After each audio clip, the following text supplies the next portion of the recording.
Доларова хитавиця, минулорічні зливи, а тепер ще й посуха із карантином. Аграрії входять у кризовий сезон і просять державної підтримки. Сільгоспвиробники разом із металургами дають країні основну частину валютної виручки, але нині потерпають від дорогих залізничних перевезень і портових зборів в Україні.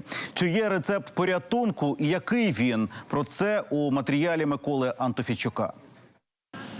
2 дні злив, граду і в цього агропідприємства на Київщині 10 мільйонів гривень збитків. Це було минулоріч.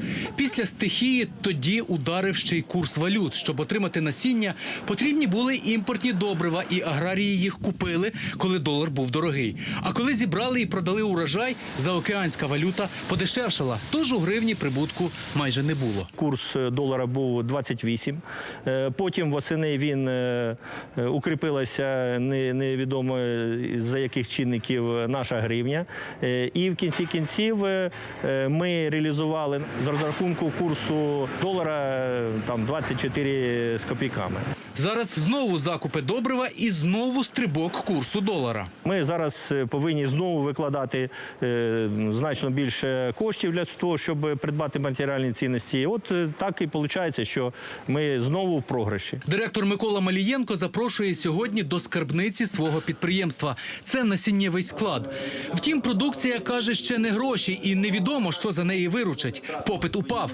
Аби втриматися на плаву, елітне насіння іноді доводиться продавати як звичайне зерно. Була купа зерна, яка могла бути насінням, продали як товарне в півціни.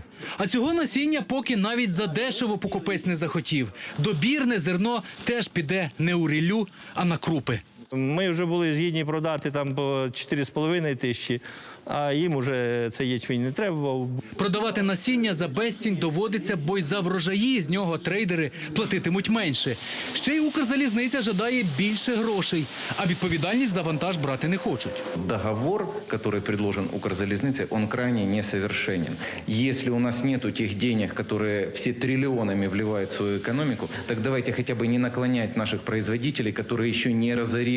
Порти теж правлять утридорога за перевезення вантажу. І це проблема не тільки для аграріїв, ще й для металургів. У нас значно зменшився попит на світових ринках на продукцію ГМК. Це і металопрокат, це і залізорудна сировина. На сьогоднішній день портові збори в Україні вони є найвищими, мабуть, у світі. Ми пропонуємо на першому етапі хоча б відсотків на 20-30 їх зменшити. Це було кроком уряду назустріч промисловості. З цінниками портів Мінінфраструктури доручать розібратися спеціальним комісіям, а залізниця з промисловцями договору поки не мінятиме.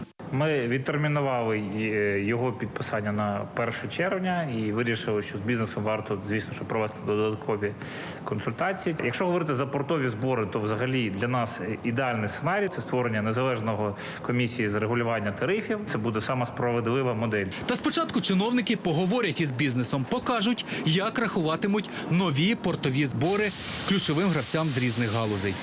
Микола Антофійчук, Ірина Щербак, Олексій Ковалевський. Новини сьогодні.